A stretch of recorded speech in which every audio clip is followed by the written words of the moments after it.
Impact segment tonight. You may remember the case of the Jena 6 African-American high school students charged with beating a white student after a racial incident at Jena High School in Arkansas. Reverend Al Sharpton and other civil rights leaders rallied to assist the 6 students, and reports say about $500,000 was raised for their defense.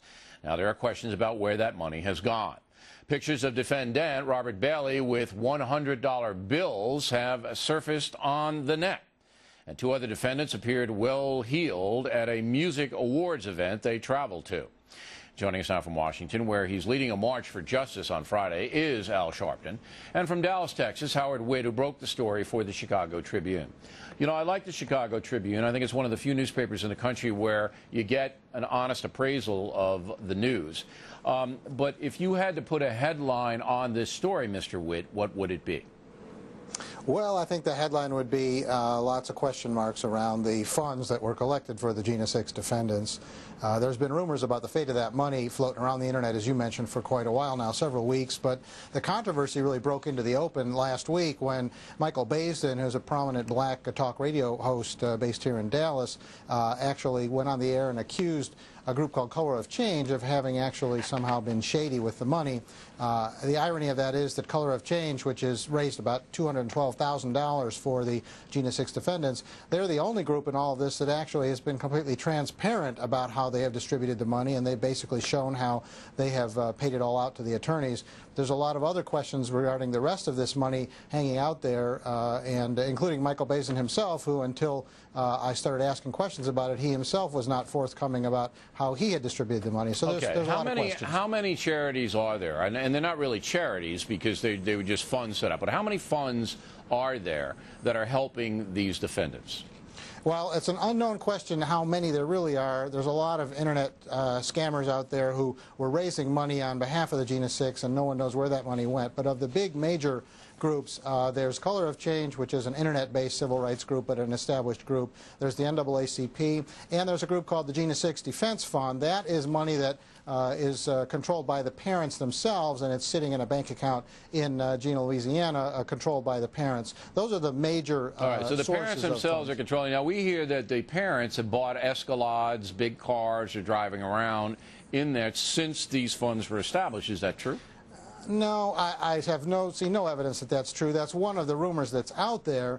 There's no evidence that that's the case. The problem is, in the absence of any kind of transparency about this money... You don't know. But you haven't found out that they did indeed spend money on expensive cars. That you haven't found out? No, there's no evidence that they've misused the money, but no one knows for sure because they're not willing to say how this... All right, what about this Robert Bailey, the picture where he's holding $100 bills, and his mother says that he earned this money parking cars? Do you know anything about this specifically? Yes, in fact, I talked to his mother about that. Not parking cars. He works as a parks maintenance worker down there in Jena. She claims that that's money he earned on his job. It could be. The question is, you know, it wasn't a very smart thing for him to do, to be seen posing with this money, because, again, it just $100 bills. I mean, that's a lot of park maintenance. All right. Reverend Sharpton, you know, when you have this kind of a flow of funds, and you've been doing this for a long time, into a system where there isn't an umbrella accountability here, one agency is accountable, the others aren't, there is, you know, the perception that something may be going wrong because $500,000 is a lot of dough. How do you see it? Well, I think, first of all, let's not confuse. Many of us that were involved have nothing to do with the fundraising. National Action Network, my group, has nothing to do with any of the funds. And so when we say civil rights leaders protested and put all that in with who's on the internet, those are not the same parties. Secondly, I think that when you talk about the group Color of Change did over $200,000, that's half of the money that you're saying was raised. So half of it you are saying is transparent. As I understand state law, that you make annual reports, and people are required to report what they did in 07 and 08. So are we asking here for people to have to do a transparent report before it is due? And whether or not that is a legal requirement is another question. I don't know. I'm very happy to hear him say that there is no evidence that the parents have bought Escalades.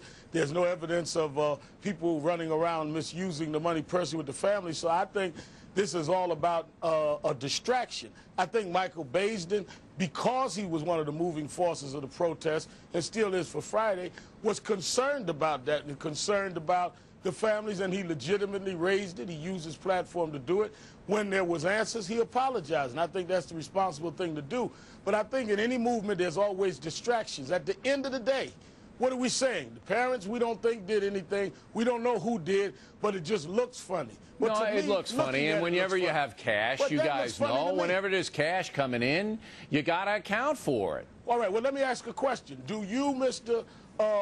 Pitt, have any evidence that someone has done something wrong with the money? Who? I mean, let's say, rather than tarnish a movement for justice with some if and maybes, be straight. What is it that you're saying has happened? Well, I think he's just raising questions. I mean, Mr. Witt's, as a journalist, I would raise them too.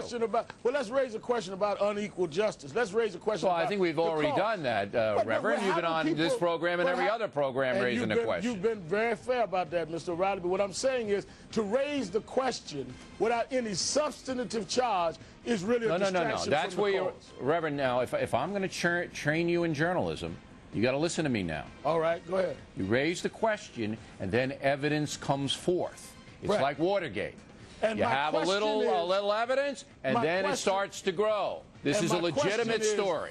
If you're showing me journalism, the question is that if you're already saying there's no escalades, there's no evidence of splurging, then what is the question? The question is, where's the other $250,000 and what's being done with it? Gentlemen, and we will stay on the story, Reverend. And you need to ask those that raised it, because we are going to do the marches we're did not raise the money, and I think he will tell you that. If you want to get some exercise, you can join the Reverend in D.C. on Friday. He'll be marching for justice, as we do here every day on The Factor. Gentlemen, thanks very much.